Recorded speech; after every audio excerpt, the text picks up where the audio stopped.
Plus de 15 000 morts comptabilisés en 9 ans de guerre. En plus, il ne s'agit là que de ce que l'on a pu identifier.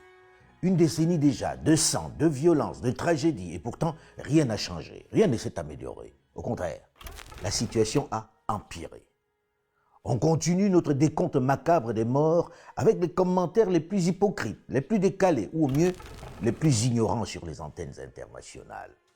L'ambassadeur de la France veut qu'il rentre. Les militaires qui sont à Cambouessin veulent qu'ils tous y rentrent. Nous voulons la Russie parce qu'ils sont plus pragmatiques et efficaces. On a souvent le sentiment que la presse internationale préfère se passionner pour des questions moins cruciales, telles que les positionnements idéologiques ou les joutes politiques, pour les antagonismes qui opposent des individus. On se concentre tous ou presque sur les conséquences, ignorant trop souvent les causes. Comment traiter une maladie si on se contente de soigner seulement la manifestation, sans s'attaquer aux causes, sans identifier l'origine même du mal? L'historique en médecine, comme dans la vie, est vital pour traiter les patients. Et si pour s'inscrire dans cette dynamique, on questionnait sans complaisance, sans faux fuyant, les raisons de l'interminable guerre qui ensanglantent le Sahel depuis une dizaine d'années. Les guerres qui déstabilisent toute la sous-région ouest-africaine, sans passion et sans parti pris, mais sans tabou. Et si pour une fois on sortait du discours politique, des arguties, de la propagande, du narratif qui entoure la couverture de ce conflit pour parler sans filet des raisons qui ont plongé le Sahel dans une guerre sans fin. Regardez cette large bande de sable avec ses dunes qui se forment au gré des tempêtes et du vent sifflant qui domine dans cet environnement particulièrement hostile à l'homme. Rien ne pousse ici. Pas grand monde n'est capable d'y vivre, hormis quelques tribus nomades comme ces Touaregs et Bédouins qui évoluent comme des poissons dans l'eau. Ici, la mort est tellement proche et elle frappe le visiteur non accompagné de façon cruelle. Ce désert s'étend sur une superficie de 9 060 000 km², c'est-à-dire plus de 4 fois la taille de l'immense République démocratique du Congo, la taille des États-Unis d'Amérique. Il a quasiment la même superficie que la Chine. Un espace hostile à l'homme a priori sans intérêt, mais qui revêt, tenez-vous bien, une importance géostratégique capitale pour l'Europe et pour beaucoup d'autres régions éloignées d'elle. En réalité, ici, nous sommes à 2795 km de Paris, mais à moins de 1000 km à vol d'oiseau de Madrid en Espagne. À Kidal, nous sommes à seulement 2651 km de Marseille en France. À Samaka, dans le nord du Niger, nous sommes à 2590 km de Rome, la capitale italienne. Et de Thessalite, dans le nord du Mali, nous sommes à 3192 km de Paris. En réalité, nous sommes à portée d'un simple missile balistique dont la portée est de 10 000 km. En gros, celui qui veut frapper militairement un des pays européens peut le faire en contrôlant simplement ce désert. Celui qui tient le Sahara à l'Europe à portée de missiles. Le Sahara, dans des mains hostiles ou indélicates, représente donc une vraie menace pour la sécurité de l'Europe. Être ainsi à portée d'un potentiel ennemi ne peut naturellement être accepté du vieux continent, surtout que l'Europe ne peut pas compter sur des pays tels que l'Algérie, avec qui les relations ont toujours été instables, le Maroc ou la Tunisie ou l'Égypte. Tous des pays de confession musulmane et souvent tournés vers l'Orient. L'Europe ne peut donc pas compter de façon certaine sur les voisins du nord du Sahara. Elle ne peut leur confier sa sécurité. Il est donc impératif de contrôler ce vaste désert, d'y installer son influence pour qu'il ne tombe pas dans des mains indélicates. Imaginez dans l'interminable guerre que se livrent les pays occidentaux et la Russie, un Vladimir Poutine contrôlant une partie ou l'ensemble de ce vaste désert du Sahara. Ce n'est juste pas envisageable pour l'OTAN. Ça, c'est l'aspect militaire. Souvenez-vous de la crise des missiles russes à Cuba qui a failli plonger le monde dans une guerre planétaire. Le 14 octobre 1962, un avion américain en vol au-dessus de Cuba photographie des sites d'installation de missiles nucléaires. Le leader cubain est bien entendu en bons termes avec l'Union soviétique. Les Russes en profitent pour installer des missiles balistiques à 150 km des côtes de la Floride. Le 22 octobre 1962, à 19h, Kennedy prononce un discours retransmis à la télévision et à la radio, dans lequel il annonce deux choses aux Américains. Il les informe d'une part de la présence de missiles nucléaires russes à Cuba, et d'autre part qu'il va répondre à cette agression par un blocus maritime de l'île. The path we have chosen for the present is full of hazards, but the greatest danger of all would be to do nothing. Des navires soviétiques s'approchent de la ligne de blocus. Le monde entier retient son souffle. Après plusieurs tirs de sommations américains, les navires russes arrêtent leur progression et le sous-marin russe fait demi-tour. Le 28 octobre, les soviétiques acceptent de retirer leurs armes nucléaires de Cuba. En échange, les Américains ont accepté de retirer leurs missiles en Turquie. Le désert du Sahara et son Sahel représentent un peu la même chose pour les Européens. Il n'est pas question de le laisser occuper par une quelconque menace venue d'ailleurs. Alors, aux Européens qui s'interrogent de savoir pourquoi leur pays se bat dans cette région, de comprendre qu'ils sont là d'abord et essentiellement pour leur propre sécurité. Qu'ils ne sont pas ici pour aider le Mali, le Burkina Faso ou le Niger. Non, pas du tout. Ils se battent ici pour asseoir leur influence, pour éviter qu'une force hostile s'installe à leur porte. Les bases militaires qu'ils s'emploient à installer un peu partout dans les pays sahéliens sont de postes avancés pour anticiper, pour prévenir toute menace qui s'installerait ici à la faveur du chaos. Aux confrères qui prétendent que les soldats français, européens ou américains sont morts pour défendre le Mali ou le Burkina Faso, de faire un effort pour corriger leurs copies et de dire la vérité à leurs lecteurs, auditeurs ou téléspectateurs. Les discours récurrents sur les sacrifices de la cinquantaine de soldats français morts pour aider le Mali sont sérieusement à nuancer. Ils sont morts en héros ou en martyrs pour la sécurité de leur pays. Tout simplement. Mes chers compatriotes, nous avons donc le devoir d'agir face à la crise libyenne dont les conséquences pourraient être très lourdes pour la stabilité de toute la région. Ce discours, on ne doit jamais l'oublier, est la genèse du chaos, le facteur aggravant. En laissant Nicolas Sarkozy et son philosophe va-t-en-guerre, Bernard-Henri Lévy, tuer Muammar Kadhafi, ils ont offert une extraordinaire porte d'entrée, un vaste terrain de jeu, une arrière-base inespérée aux djihadistes, aux extrémistes venus du Moyen-Orient, que l'on a délogés en Afghanistan et au Pakistan après la croisade de George W. Bush qui a suivi les attentats du World Trade Center et qui voue une haine viscérale aux infidèles occidentaux qui rêvent d'en découdre avec eux. Le mal est venu de la Libye, vous le savez tous. Avec la défaite de la Jamaïria, ce n'est plus des armes qui viennent, c'est des hommes. C'est des milliers d'hommes qui sont venus, mais c'est des armées organisées. La plupart viennent de la grande brigade de Kadhafi. Et cette brigade super armée et bien organisée, qui était l'un des bastions et qui a été l'un des remparts et les derniers remparts de la lutte sur Sirte, aussi bien que Tripoli. Ces gens sont venus en grande masse et ont déferlé dans la bande sahélo-sahélienne. Une révolution nationale en Libye, mais ce n'est pas ça qui explique la déstabilisation du Sahel. La déstabilisation du Sahel, elle vient de la désespérance et de l'absence de perspective d'une grande partie de la jeunesse qui se radicalise et qui est à ce moment-là embauchée, endoctrinée par des djihadistes qui n'ont rien à voir avec la Libye. Voilà. Comment se fait-il qu'après une intervention, il y a maintenant plus de 3 ans et demi, il n'y ait eu aucune réflexion sur ce qui devait se passer après. Alors maintenant, il s'agit de réparer les erreurs d'hier. L'État libyen, vous le savez, c'est un des pays les plus armés du continent. Toutes ces armes aujourd'hui ne se trouvent pas dans les magasins, mais toutes ces armes se trouvent au sud du Sahara, dans le Sahel, dans nos propres pays. Ce que vous avez dit sur la Libye, je l'ai dit plusieurs fois comme président, je partage ce que vous avez dit. La Libye, on n'a pas respecté la souveraineté d'un peuple, et ça, c'est une erreur. Malgré les dénégations, la falsification de l'histoire par quelques-uns, qui, comme l'ancien ambassadeur Nicolas Normand que l'on vient d'entendre, nie encore la responsabilité de la France dans le chaos dans le Sahel, qui refuse de voir le lien entre le geste fou de Nicolas Sarkozy et l'embrasement du Sahel, ils sont désormais plus nombreux, heureusement, et pas des moindres, à la reconnaître. Nul ne peut se prévaloir de ses propres turpitudes. La France et avec elle ses alliés européens doivent garder à l'esprit et informer leur opinion qu'ils sont les principaux responsables du sang qui coule chaque jour dans le Sahel. C'est un fait et il ne faut pas le reconnaître de façon voilée, en sourdine ou entre deux discours. Et vous remarquerez que l'auteur de ce grand désordre n'a jamais été inquiété. Il coule des jours heureux dans son pays. Son philosophe va-t-en-guerre est déjà sur un autre terrain de conflit, l'Ukraine.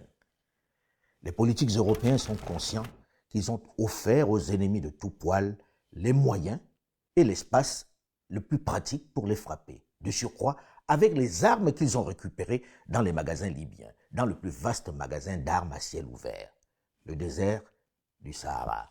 Toutes ces menaces que je viens de citer se sont renforcés en capacité militaire, ont eu beaucoup de moyens, ont eu des armes nettement plus sophistiquées, des armes antiaériennes, des SAM et tout. Donc c'était le magasin d'armes le plus important au monde, le plus grand du monde, le mieux fourni et le moins cher. Nous avons mis en garde avant la première frappe de la Libye en son temps. On ne nous a pas écoutés. On n'a pas écouté la voix du continent. Si ces fous de guerre, ces barbus revanchards utilisent ces armes, cet arsenal, pour prendre d'assaut le nord du Mali, du Burkina Faso, le nord du Niger, et essaient d'étendre leur influence sur l'ensemble du Sahel, ce n'est pas pour islamiser cette région qu'il l'était déjà depuis des siècles, qui était même en avance dans cette religion par rapport à eux. Le Mali est un pays qui a connu l'introduction de l'islam depuis le IXe siècle. Un islam cohérent, solidaire, généreux, respectueux de la vie humaine et surtout respectueux de la vie des hommes. Et un islam fait d'éthique. Au-delà du rêve de création d'un califat, le but ultime pour eux est de tenir l'Europe à portée de missiles, de pouvoir la frapper lorsqu'ils le désirent, lorsqu'ils en éprouvent l'envie. Le désir de revanche contre les infidèles est particulièrement fort. Cette stratégie passe donc malheureusement, entre autres moyens violents, par la conquête des pays du Sahel. Ça, c'est l'aspect militaire qui amène les nations européennes, notamment la France et ses alliés américains, à tout faire pour rester sur place, pour tenir ces États. Un mauvais choix, une stratégie dépassée, obsolète et totalement irréalisable dans le contexte sociopolitique actuel. Le principe de la colonisation est dépassé. On va en parler, si vous le voulez bien, après avoir terminé l'inventaire des raisons qui amènent les nations du Nord à vouloir contrôler cette bande sahélo-saharienne. Second aspect géostratégique qui explique l'intérêt des grandes puissances et des cartels de la drogue pour cette région du Sahel. Le Sahara est la route de tous les trafics vers l'Europe. Il y a beaucoup de business dans toute cette région, contrairement à ce qu'on dit. Sans parler des trafics de drogue qui se passent dans toute la région depuis l'ensemble du golfe de Guinée. Ces narcotrafiquants, c'est des bandes qui reçoivent des colis de drogue par avion, par bateau. Quelqu'un m'a même vu parfois par sous-marin, qui tombent sur la côte ouest de l'Afrique et qui viennent de l'Amérique latine et qui sont convoyés par ces groupes et des barons, plus ou moins connus, et qui ont également des sous-traitants qui ont un rôle de conduire cette drogue vers le continent européen, vers le Proche-Orient, le Moyen-Orient et un peu plus loin. Et ce groupe également est un groupe particulièrement important qui s'est enrichi sur la poudre, qui a créé une certaine forme de commerce à eux et qui est un commerce qui génère énormément, qui les permet d'avoir des complices, qui les permet d'avoir des supplétifs, qui les permet d'avoir des armes, qui les permet d'avoir des quantités extrêmement importantes de munitions. C'est eux d'ailleurs qui soutiennent la logistique de toute cette armée que nous avons face à nous aujourd'hui. Plus de 60% de la drogue qui inonde l'Europe transite depuis presque une vingtaine d'années par ce vaste désert que personne ne contrôle efficacement. C'est la principale porte d'entrée européenne de la drogue venue d'Amérique latine, d'Afghanistan, du Pakistan. Les cartels se sont donné rendez-vous dans cette immensité désertique qu'il est plus difficile de surveiller que les mers. Impossible pour des pays comme le Niger, le Mali, le Burkina Faso, la Mauritanie de contrôler cet immense territoire de sable qui fait pourtant partie intégrante de leur territoire. On a vu se multiplier des pistes d'atterrissage éphémères ici au milieu de nulle part, sur lesquelles des trafiquants ont fait atterrir des immenses porteurs, les ont déchargés de leur drogue et ont brûlé l'avion. C'est dire l'importance financière de la marchandise s'ils peuvent ainsi sacrifier des Boeing 747. C'est des zones extrêmement importantes, des distances extrêmement grandes. Tu peux parcourir 400 km sans rencontrer un homme qui vit ni un arbre. Pendant le mois de décembre, on a 1 degré la nuit, et pendant le mois de mai, on a plus de 50 degrés Celsius. Donc ce sont des zones extrêmement difficiles. Et la densité et la démographie est presque nulle. Donc faites-vous une idée de, comment on appelle, de la zone géographique auquel on a affaire. Souvenez-vous de ce que l'on a appelé air cocaïne dans le désert malien. Le président malien d'alors, le général Amadou Toumani Touré, injustement accusé de bénéficier de ce trafic, me faisait une confidence en présence de l'ancien premier ministre de Guinée, Kabine Komara, en disant ceci. Lorsque l'on pose un avion de drogue dans le désert et que l'on donne 100 millions de francs pour la seule opération à un général ou un officier de la région, qui a moins d'1 million de salaire mensuel, le nouveau patron du général, c'est le trafiquant. Quel type d'emprise puis-je avoir sur lui? C'est clair, non? Autre réflexion d'un officier supérieur malien dans ces années 2000, quel intérêt avons-nous à lutter contre ces trafiquants de drogue, puisqu'ils sont non seulement très riches et puissants, mais en plus, ils sont juste en transit chez nous. Notre jeunesse n'en consomme presque pas, puisqu'elle n'a pas les moyens pour en acheter. Alors pourquoi dépenserions-nous les moyens que nous n'avons pas contre des personnes qui en ont plus que nous, pour protéger les Européens de la consommation de ce produit? La bande sahélo-sahélienne et une partie de l'Afrique n'est qu'un point de passage. Le sentiment est le même dans les casernes algériennes. Cette drogue qui transite souvent par l'Algérie avec des généraux très arrangeants ne rencontre pas beaucoup de difficultés pour entrer en Europe où se trouve l'essentiel des consommateurs. Question de pouvoir d'achat. Du coup, les Européens, s'ils veulent maîtriser ou bloquer l'arrivée de cette drogue dans leur espace, doivent la contrôler dès leur débarquement sur le continent africain. La drogue a quitté quelque part pour arriver ici. Eh bien, il fallait l'empêcher de quitter. Nous, on ne plante pas la drogue dans le désert. Il n'y a pas un arbre qui pousse. Les fleurs ne poussent pas non plus. Et encore moins les plantes de la drogue. Donc d'où est-ce qu'elle vient? La drogue est intercontinentale. Elle ne nous est pas destinée. Nous n'en consommons pas chez nous. Nous sommes une zone de passage. Malgré nous, mais sûr et certain que si on ferme le départ et que l'arrivée également ne reçoit pas, eh bien le trafic va cesser. Donc c'est tout un dispositif large qui implique plusieurs pays, qui implique même des continents et qui implique plusieurs services qui est là. Chacun a une part de responsabilité. Donc dire qu'on ferme les yeux, c'est trop dire. Là encore, pour contrecarrer le vaste trafic, les autorités européennes, notamment françaises, se sont trompées sur l'approche, comme on va le voir dans un instant. Mais avant d'en arriver là, il faut évoquer l'un des aspects les plus importants de la présence européenne en général et française dans la région du Sahel. La cause que l'on n'avoue jamais, que l'on nie avec la dernière énergie, alors que c'est aussi visible que le nez au milieu du visage. Regardez ces dunes, observez ces engins qui s'affairent, qui vont et viennent sur ces pistes au milieu de nulle part. Nous sommes dans le nord du Niger, dans une mine d'uranium. L'électricité nucléaire, bien que produite en France, fonctionne à l'uranium importé. Nous dépendons essentiellement du Niger, du Canada, du Kazakhstan et de l'Ouzbékistan. On importe intégralement cette ressource puisqu'il n'y a plus de mines en France. La France consomme environ 7000 tonnes d'uranium naturel par an. Ça représente environ entre 500 millions et 1 milliard d'euros par an dans la balance énergétique française. Ceci illustre la place stratégique qu'occupe le Niger dans l'échiquier mondial. Même si ça doit faire hurler en même temps de rire et de douleur les populations exsangues de ce pays classé parmi les plus pauvres de la planète. Le Niger est la 4e réserve mondiale de ce minerai qui sert à fabriquer également ces armes mortelles que cherchent à acquérir les grandes puissances mondiales. Sans en posséder, le Niger avec son uranium est au cœur de la dissuasion nucléaire qui maintient un certain équilibre de la terreur sur notre planète. Sans ces mines, pas moyen de faire ces armes nucléaires qui servent aux grandes puissances à se faire peur. Mais aussi, et c'est plus concret, sans ces minerais, pas moyen de s'éclairer en France notamment, comme on vient de l'entendre. Les Français devraient en avoir conscience. Comment ne pas comprendre la volonté des grandes puissances de contrôler la source de ce minerai stratégique?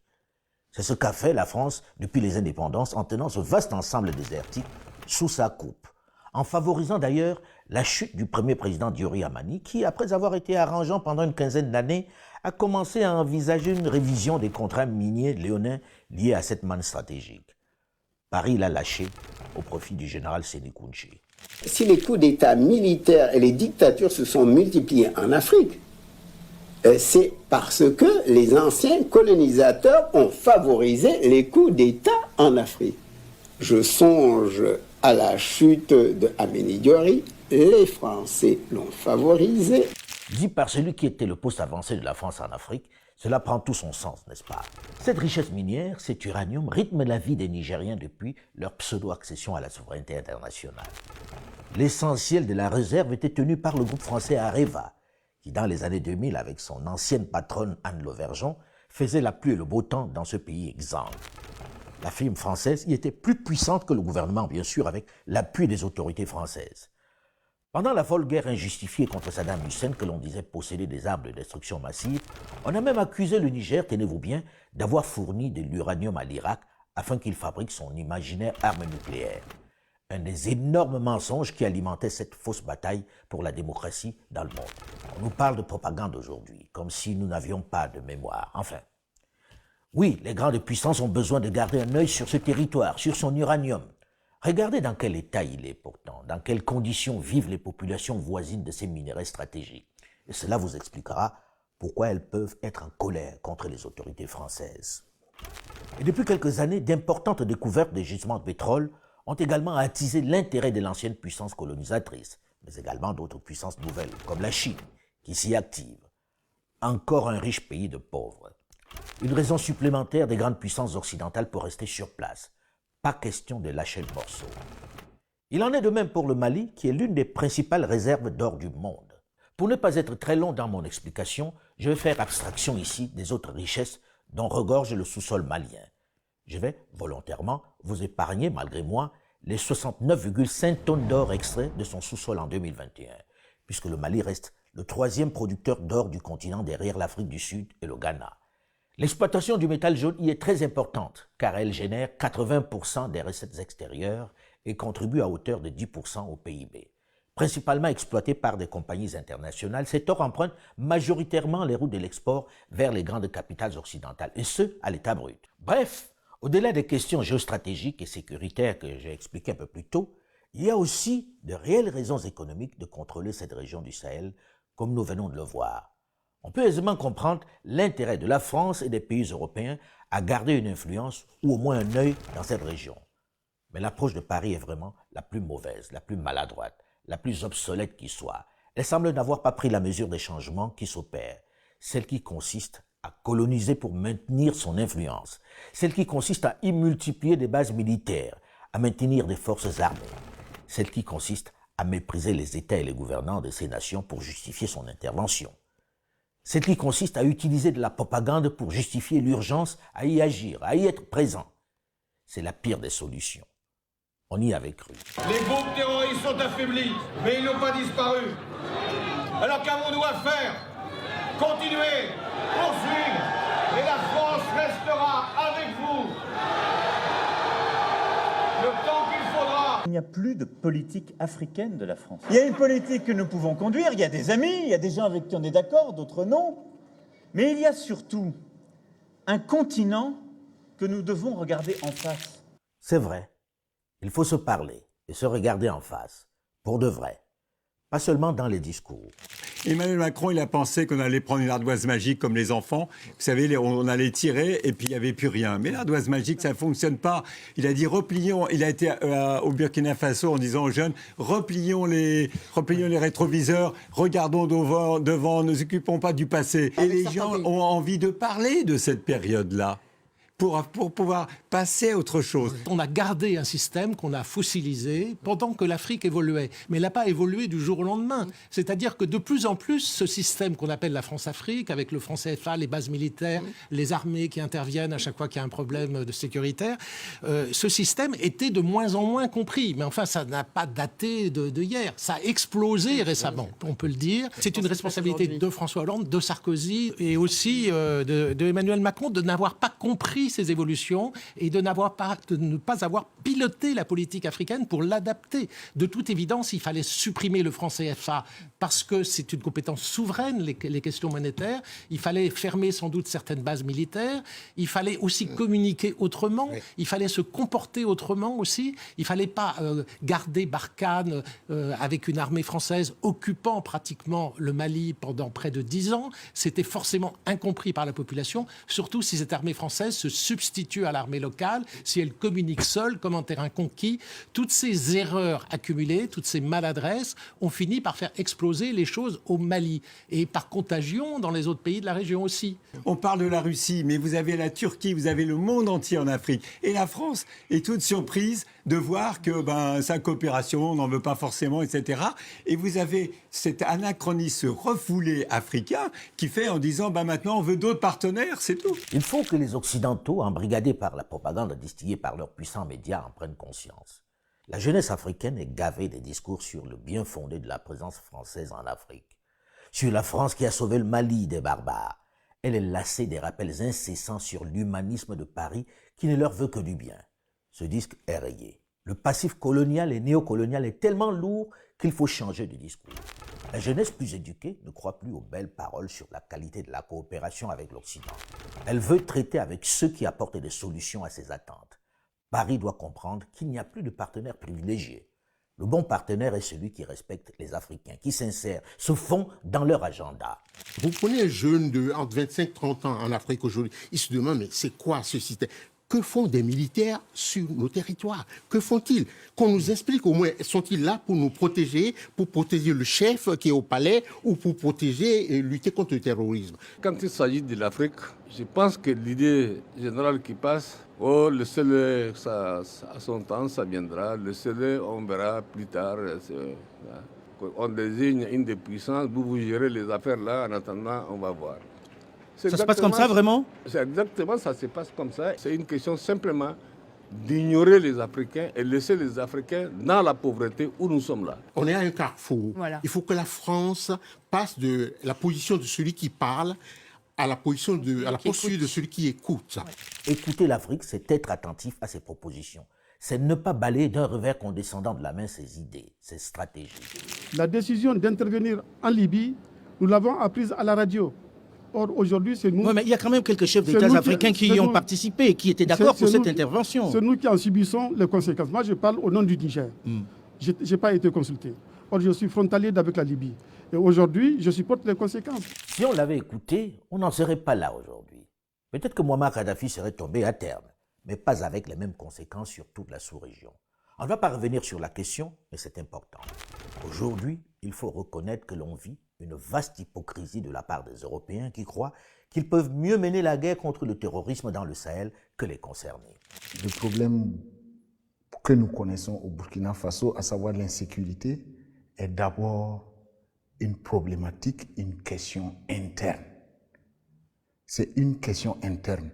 Si nous prenions aujourd'hui d'autres partenaires qui viennent, qui ne connaissent pas nos réalités, qui ne connaissent pas nos populations, qui ne connaissent pas nos habitudes, qui ne connaissent pas le mode d'action ou le mode d'évolution des bandes ou des groupes armés.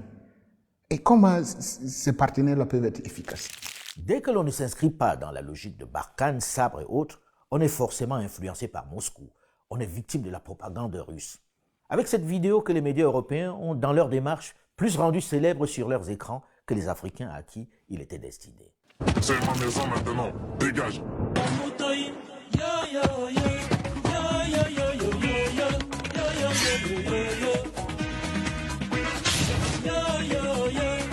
Nous sommes les démons de Macron, maintenant c'est notre pays. As-tu besoin de renfort, mon ami?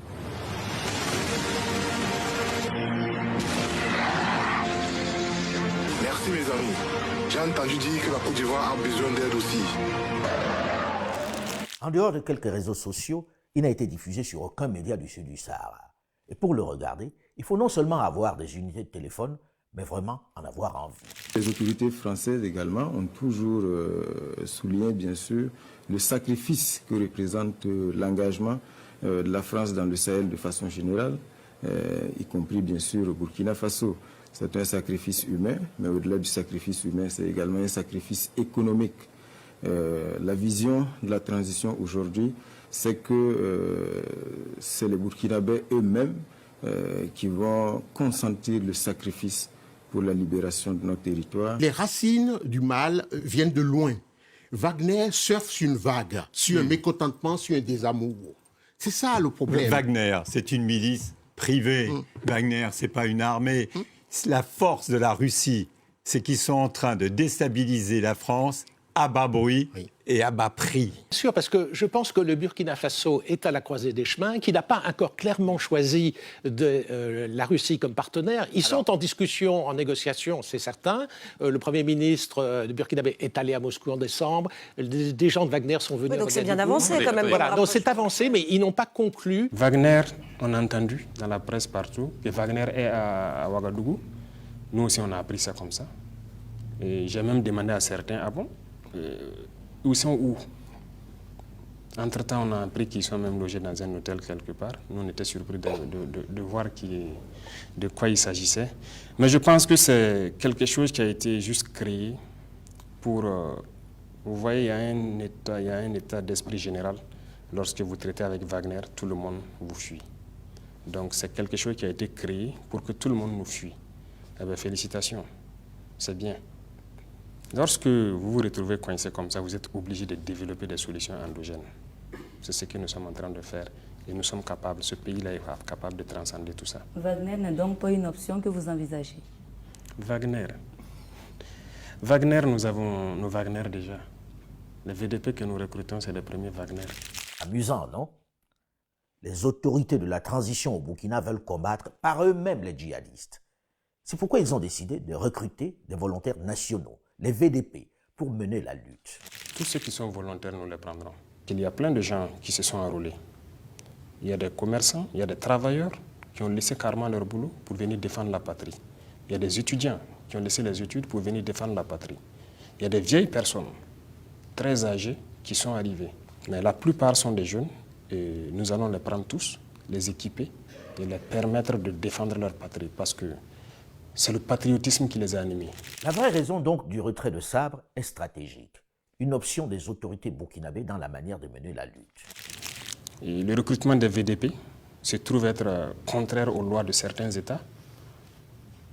Donc, subitement, on se retrouve à nous refuser donc, un certain nombre de choses, notamment les équipements militaires et tout. Alors, si on ne veut pas nous permettre d'acquérir des équipements dans tel pays, on va aller dans d'autres pays. On va l'acquérir. Ce n'est pas la première fois que je le dis. La plupart des chancelleries occidentales sont passées ici. Je les ai dit ça. Les autorités politiques françaises refusent de fournir des armes pour les VDP, redoutant qu'il y ait des abus et des violations des droits de l'homme contre des populations. Mais nous avons décidé de les encadrer. Aujourd'hui, les VDP qui manœuvrent, même les VDP nationaux que j'ai dit qu'on est en train de déployer, il y a toujours des militaires dedans. Donc ils sont constitués en équipe et commandés par des militaires jusqu'au plus bas échelon. Donc ils ne peuvent plus aller seuls aller agir. Donc ça, c'est un volet très important. Et au cours de leur formation, la structure des droits humains qui est ici a une plage horaire où ils partent les former en droits humains. Donc on a intégré ça et à tous les niveaux, ça se fait. Puisque Paris tergiverse, alors le jeune capitaine Traoré se passe de leur présence. On voit bien que les propos du porte-parole burkinabé, quand il annonce la rupture de cet accord de coopération militaire, au contraire, il rend hommage au sacrifice des militaires français et il appelle une aide en équipement pour le Burkina Faso. Donc il veut prolonger la coopération militaire avec la France, c'est pas une rupture, mais ça va dépendre maintenant de la France. Soit la France répond positivement, et à ce moment-là, je pense qu'il n'y aura pas un véritable changement de partenaire. La France restera avec de bonnes relations avec le Burkina, ou bien la France dit non, et le Burkina se tournera vers la Russie et probablement vers Wagner. Mais la France a un dilemme, parce que cette aide en équipement militaire, elle serait destinée en pratique pas seulement à l'armée burkinabé, mais à ces milices villageoises formées par l'armée burkinabé qu'on appelle les volontaires de défense de la patrie. Il y en a 90 000 qui sont en cours de recrutement et on a peur, si on leur donne des armes, qu'il y ait des bavures, qu'il y ait des violations des droits de l'homme. Et donc la France, probablement, ne va pas donner des armes. En tout cas, elle va s'interroger sur cette question. Et si elle répond négativement, à ce moment-là, on aura un vrai changement et le Burkina va se tourner à ce moment-là vers la Russie.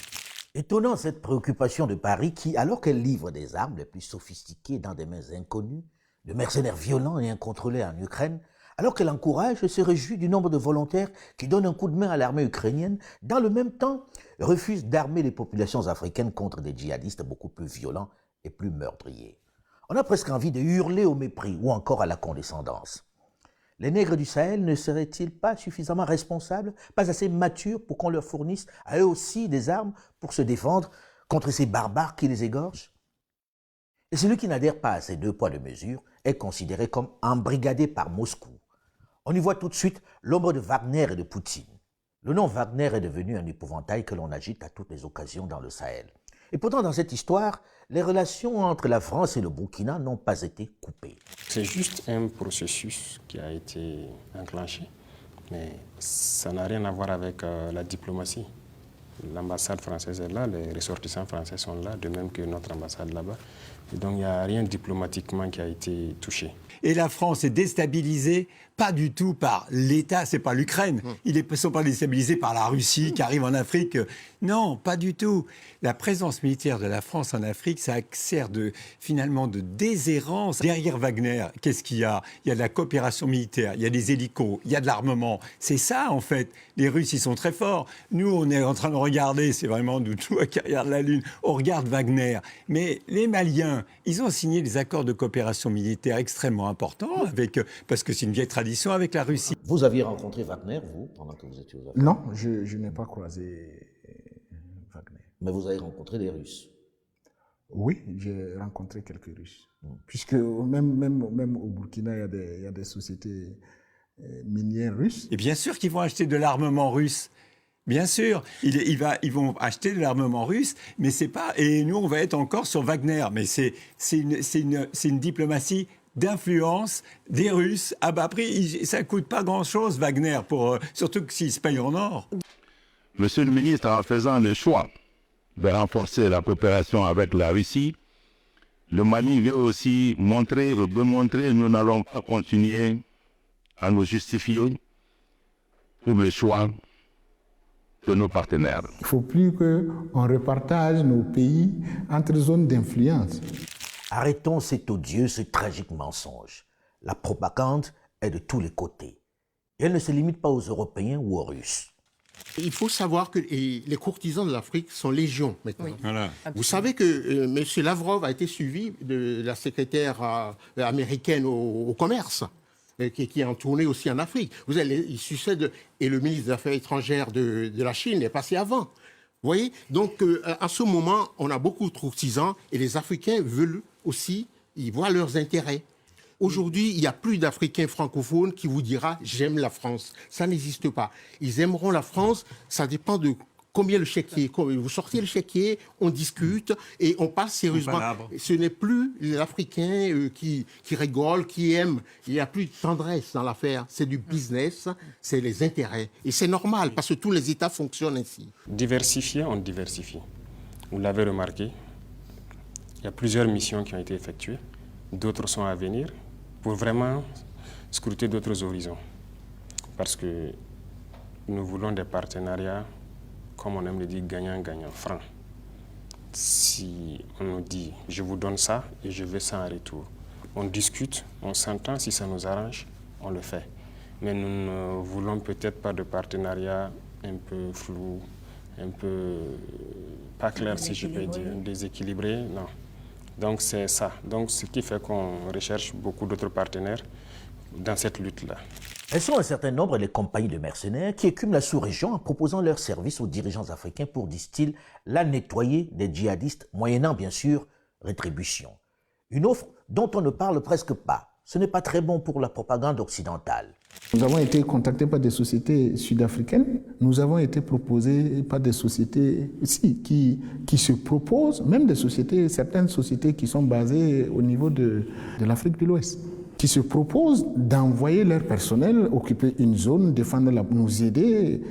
Oui. En contrepartie de quoi? Bon, les contreparties, c'est sûr que ça va nécessiter des paiements, mais nous n'étions pas dans cette dynamique-là. Et c'est ce qui m'a fait dire lors d'un entretien avec la troupe à Bobo que quand quelqu'un se bat pour quelque chose, ça devient sa chose. Ces mercenaires, comme on l'entend, ne sont pas que russes. Et vous noterez à la décharge de ces dirigeants légitimes ou illégitimes qui n'ont pas succombé au charme de ces vendeurs de violence. Mais souvenez-vous que c'est cette posture méprisante, infantilisante, qui a mis les Centrafricains dans les bras des Russes. Ils n'auraient pas connu Wagner si Paris, en refusant de leur livrer des armes, ne leur avait pas demandé d'aller voir les Russes. Pendant que les Français tergiversent, les dirigeants ont des besoins et des urgences qu'il faut gérer. Parlons bien, parlons simple, parlons concret. Il n'y a que du sang et des larmes, partout. De la Mauritanie au Tchad, de la Libye au Burkina Faso. Voilà plus de 10 ans que les armées européennes se sont déployées à grands frais dans le Sahel. Quel bilan! Ce n'est pas une insulte de dire qu'il est largement négatif. Le cancer du début a fait des métastases. Le mal qui était circonscrit au nord du Mali a gagné l'essentiel du pays. Il s'étend désormais au Niger, au Burkina Faso et touche même déjà le nord du Bénin et du Togo qui étaient jusque-là épargnés. Le cancer a eu raison à la fois des pouvoirs démocratiquement élus comme des régimes d'exception, et même des putschistes. Donc, aux grands mots et grands remèdes, c'est les existences même de ces pays qui sont menacées. Tous les gouvernements successifs qui sont passés au pouvoir, de gauche comme de droite, n'ont pas fait ce qu'il fallait. Ils ont répété la même politique. On n'est pas loin de la politique de Focard.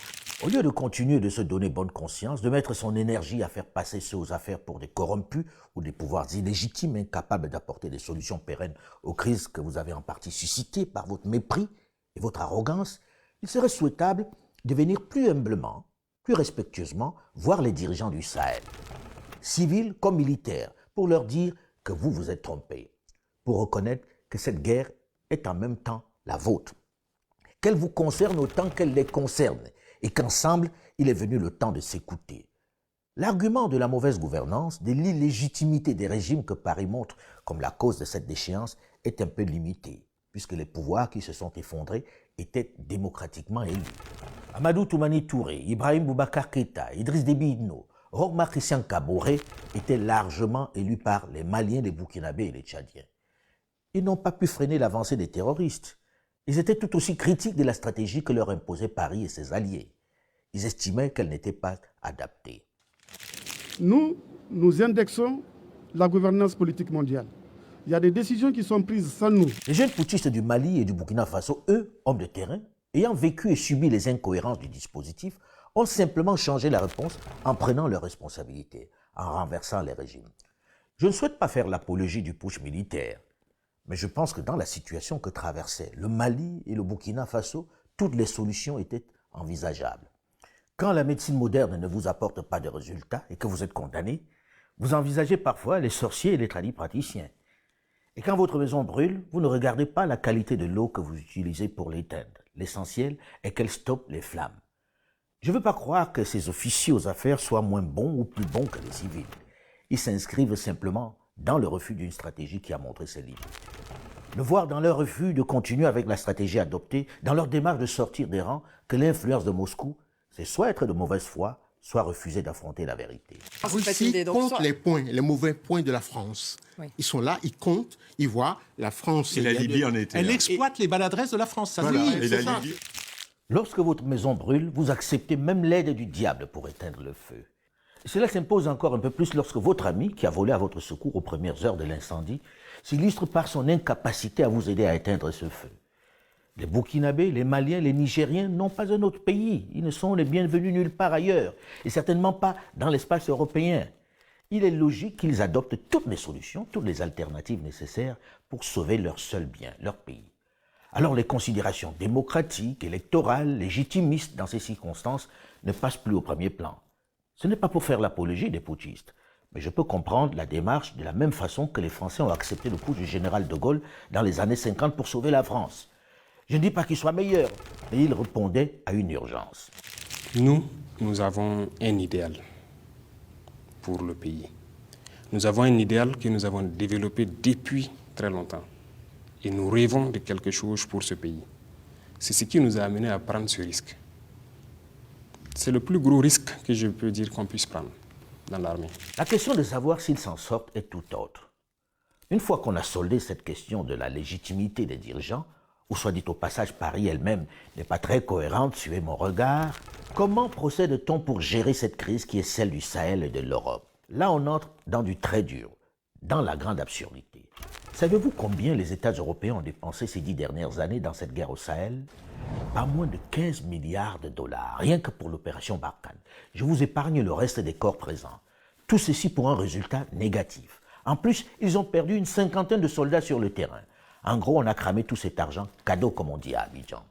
Et Paris repart la queue entre les jambes, comme un chien battu, mettant en cause les régimes maliens et burkinabés qui ne leur ont pas permis de chasser les terroristes, accusant les dirigeants maliens et burkinabés d'être sous l'influence de Moscou et de Wagner. Soyons sérieux. Après avoir stoppé l'avancée des djihadistes avec Serval, Barkhane a été un fiasco financier et humain. Simplement parce qu'elle imposait sa vision à ses partenaires. Elle ne tenait pas compte de leur point de vue, du moins politiquement, parce que sur le terrain, les militaires français et leurs frères d'armes locaux avaient un meilleur rapport. Tout ceci est le résultat de la condescendance des Européens dont nous parlons régulièrement. Pour Paris, Ces États ne peuvent pas se battre et ne peuvent pas gagner cette guerre. Seuls eux peuvent vaincre ces hordes de fous furieux. Pourtant, il suffit de se rapprocher, de se parler d'égal à égal avec les armées africaines qui ont été fragilisées du fait des institutions internationales, il faut le rappeler. Wir werden der Ukraine auch Kampfpanzer zur Verfügung stellen vom Typ Leopard 2. And today I'm announcing that the United States will be sending 31 Abrams tanks to Ukraine, the equivalent of 1 Ukrainian battalion. Secretary Austin has recommended this step because it will enhance the Ukraine's capacity to defend its territory and achieve its strategic objectives. Voilà l'addition que l'on peut faire aujourd'hui. L'Allemagne annonce 14 Léopard 2, la Pologne 14, la Finlande 14, la Norvège 8, l'Espagne entre 20 et 54, les Pays-Bas 18, le Danemark 6 et le Portugal 4. Total entre 98 et 132 Léopards. Les États-Unis annoncent 31 chars Abrams. Les Britanniques, qui ont ouvert le bal, promettent 14 Challenger 2. Au total, cela ferait donc jusqu'à 177 chars d'assaut. Pas loin de 2 divisions, c'est clairement significatif. Impressionnant tout de même, non? C'est ce qu'on appelle un soutien actif. Ça force l'admiration de tous. Mais pourquoi ne l'a-t-on jamais essayé dans le Sahel? Pourquoi cette région du monde, torturée, malmenée, ensanglantée par des djihadistes, n'a-t-elle jamais bénéficié d'un tel soutien? Vous aurez remarqué qu'à aucun moment dans cette guerre en Ukraine, il n'est question d'envoyer des soldats étrangers sur le terrain. On leur offre en cascade une centaine de chars et toute l'artillerie dont ils ont besoin. Et les seuls soldats étrangers qui puissent rentrer sur le terrain sont des instructeurs pour les initier au maniement de ces engins. C'est l'armée ukrainienne qui se bat.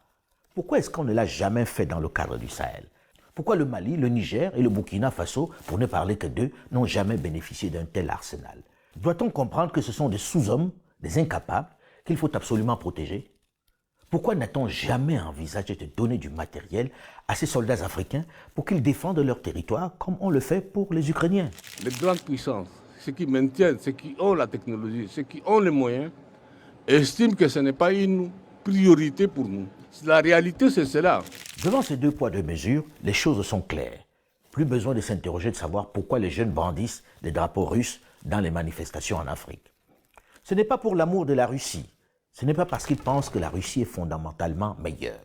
C'est parce qu'ils vivent l'injustice, le mensonge, le manque d'honnêteté, de considération des puissances occidentales. Les puissances qui se disent amies, mais qui se hâtent très lentement pour soutenir le continent de façon efficace. Les partenaires techniques et financiers nous ont promis plus de 12 milliards de dollars pour développer cette zone sensible, cette zone qui peut être le terreau où le terrorisme peut facilement s'installer dans cette zone. Nous avons fait nos projets, mais jusqu'au jour où je parle, en ce qui concerne le Tchad, aucun de ces projets n'a été financé. On n'a pas de financement. On nous accorde, au cadre de l'Union européenne, sur tout ce qui a été financé. Qu'est-ce qu'on a demandé? 12 milliards d'un côté pour le développement et 400 millions de dollars pour équiper nos armées, pour faire face à la situation de l'agression, de l'insécurité contre le Boko Haram. Sur les 400 millions, rien jusqu'à nos jours. Sur les 12 milliards, rien jusqu'à nos jours. Non, je ne sais pas de quel argent il avait pu être question. S'il s'agit de l'argent destiné au G5, ça attend toujours. La preuve, c'est que la dynamique qui avait commencé est en train de s'essouffler. Il n'y a pas de doute. Il faut avoir l'honnêteté de le reconnaître. Il est évident que si les armées du Sahel avaient bénéficié du même appui financier, militaire et stratégique que l'Ukraine, le terrorisme aurait déjà été vaincu au Sahel. C'est une évidence. En Ukraine, vous avez un pays souverain dont la souveraineté et l'intégrité territoriale a été violée par une agression unilatérale d'un pays voisin, la Russie. C'est comme ça qu'il faut le qualifier. C'est une guerre lancée par la Russie. Les règles qui sont les nôtres, la Charte des Nations Unies, les textes que nous avons signés, que la Russie d'ailleurs a également signés en tant que membre de l'OSCE, font qu'elle a violé à peu près tous ses engagements internationaux. Le choix qui a été fait par les Européens, premièrement, n'est en aucun cas de participer à cette guerre, mais de la reconnaître et de la nommer. Là où je vois trop souvent de l'hypocrisie, en particulier sur le continent africain, je vous le dis avec beaucoup de calme et de sérénité, à ne pas savoir qualifier une guerre qui en est une et à ne pas savoir dire qui l'a lancée. Parce qu'il y a des pressions diplomatiques, je ne suis pas dupe. Mais enfin, il faut dire les choses. On vit mieux. C'est un point de vue qui ne convainc pas grand monde au sud du Sahara. Il est perçu comme infantilisant. Dans l'absolu, qu'est-ce qui est le plus important? Qu'est-ce qui est mis en danger? L'existence même des États sahéliens. Y a-t-il une valeur au-dessus? Ces menaces sont des menaces stratégiques. J'entends par stratégique, c'est des menaces qui vont remettre en cause, qui risquent de remettre en cause la survie des États actuels. Nous sommes conscients du fait qu'on ne peut pas continuer à sous-traiter notre sécurité à d'autres. Nos forces armées ont été affaiblies pendant longtemps. Nos forces armées ont été affaiblies par les programmes d'ajustement structurel successifs qui ont été imposés au continent africain parce qu'il faut se souvenir qu'il y a des années où on a cru penser que mettre l'argent dans la sécurité, mettre l'argent dans les forces de défense et de sécurité, c'est jeter l'argent par la fenêtre. On ne s'est pas rendu compte de la liaison étroite qui existe entre sécurité et développement. Pour développer nos pays, il faut la sécurité, et pour avoir la sécurité, il faut aussi le développement. Une chose est à rappeler au plus grand nombre. La jeunesse africaine ne veut plus d'une présence militaire sur son sol. Est-ce qu'on a encore besoin aujourd'hui de bases françaises aussi nombreuses en Afrique? Voilà. Donc il n'y a pas eu ces grandes réformes qui étaient nécessaires. Et donc le sentiment anti-français, il ne vient pas des Russes. Les Russes l'ont simplement exploité ensuite avec les réseaux sociaux. La jeunesse africaine est assoiffée d'indépendance, de liberté. Le French bashing auquel on assiste en est la manifestation. Alors si l'Europe veut se protéger des dangers, des risques venant du désert du Sahara dont nous avons longuement parlé, elle gagnerait à modifier sa stratégie, à mettre à jour son logiciel, en arrêtant d'essayer d'installer des bases dans des pays de la région et en dépensant ces sommes faramineuses pour contribuer à renforcer à la fois les armées subsahariennes, mais également les États, sans ingérence et avec respect, comme elle le fait sur notre continent. Je crois que c'est l'intérêt des pays européens de les aider parce qu'il y a une menace véritable de déstabilisation de cette région. Mais les aider comment alors? Et si cette région éclate, il y aura des conséquences sur la France et sur l'Europe. La roue de l'histoire tourne et rien ne sera plus jamais comme avant. Il convient pour les dirigeants occidentaux de le comprendre et de prendre en compte les exigences d'une jeunesse africaine qui sait mieux que ses aînés ce qu'elle veut. Il faut arrêter de faire pression sur les dirigeants africains pour installer chez eux des bases militaires, des zones de surveillance, de survol des drones, des bases de ravitaillement. Personne n'est dupe de l'intérêt que cela représente. Il faut arrêter de faire pression sur les dirigeants subsahariens pour qu'ils acceptent ces bases comme on le fait en ce moment au Bénin et au Togo. C'est le moment d'établir une relation différente. Non, il ne faut pas imposer quoi que ce soit, il faut être à l'écoute et les aider autrement, puisque les formes d'aide ont échoué, aide militaire en matériel, en conseil, en formation, en renseignement, mais pas par une présence visible de l'armée française autant que possible. Les Africains ont juste besoin de souveraineté, les Sahéliens juste besoin de se défendre, de défendre l'intégrité de leur territoire. Et si cela passe par des Russes, pourquoi pas? Et si cela passe par des Chinois ou des Turcs, pourquoi pas? Mais ce n'est pas un choix fait de gaieté de cœur. C'est une réaction face à la condescendance, au mépris des partenaires traditionnels qui n'ont pas compris que la donne a changé, qui n'ont pas compris que les pratiques du passé ne peuvent plus être acceptées par la jeunesse.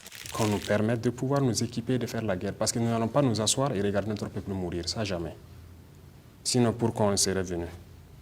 Donc, ça impose qu'on scrute d'autres horizons, rien que le côté militaire. Et le volet économique aussi, c'est important, parce que ça accompagne la guerre. On ne peut pas dire que ça va échouer, ça va peut-être réussir, on le souhaite tous.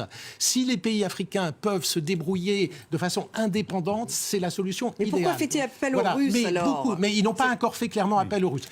La stratégie qui consiste à dénigrer systématiquement les dirigeants africains, à les faire passer pour des incapables, des corrompus, sans projet, elle ne peut pas durer plus longtemps. Parce que les jeunes dirigeants ont fait les mêmes écoles que ceux d'Occident. Ils ont les mêmes aptitudes que ceux du Nord. En plus, ils ont une meilleure connaissance du terrain. Le bashing systématique des médias du Nord n'a plus le même effet, puisque désormais, les Africains, grâce à la toile, ont d'autres sources d'information. Ils consomment moins les traditionnels médias du Nord qui arrosent la planète de façon discontinue. Ils sont beaucoup plus critiques sur les analyses qui leur sont proposées. Ainsi, faire passer un Assimi Goïta, un Mamadi Doumbouya, un Damiba ou un Ibrahim Traoré pour des idiots ou des illuminés ne prospère plus, puisqu'ils ont vite fait de rappeler qu'ils étaient eux aussi dans les grandes écoles de guerre et n'étaient pas des cancres. Ils rappellent également qu'ils ne peuvent pas être plus mauvais que ceux que l'on a installés à la tête des jeunes États au lendemain des indépendances pour servir les intérêts de l'ancienne métropole. Tout Gabonais a deux patries, le Gabon et puis la France. Affligeant, non? Peut-on établir une comparaison avec les militaires que toute la presse internationale désigne? Et de toute façon, on n'a jamais vu un parent changer son enfant handicapé contre celui du voisin qui est mieux portant. Ceci, quelle que soit la lourdeur du handicap. Ceci doit amener les dirigeants du Nord à comprendre qu'ils doivent composer avec ceux qui sont aux affaires. C'est avec eux qu'ils doivent construire le bouclier dans le Sahara. Si l'on veut en finir avec cette guerre, il faut mettre un terme à cette hypocrisie collective. Il faut arrêter de susciter des complots pour les renverser et se concentrer sur l'essentiel. Mais une fois qu'on a établi les responsabilités des autres, une fois qu'on les a mis devant leur réalité, qu'on leur a fait comprendre que nous ne sommes pas dupes de leurs manœuvres et que ça ne peut pas continuer ainsi, une fois qu'on leur a fait comprendre qu'on traitera avec le mieux-disant, qu'on ne veut plus sous-traiter notre sécurité, on doit aussi, dans le même temps, pouvoir se regarder dans la glace et établir nos propres responsabilités.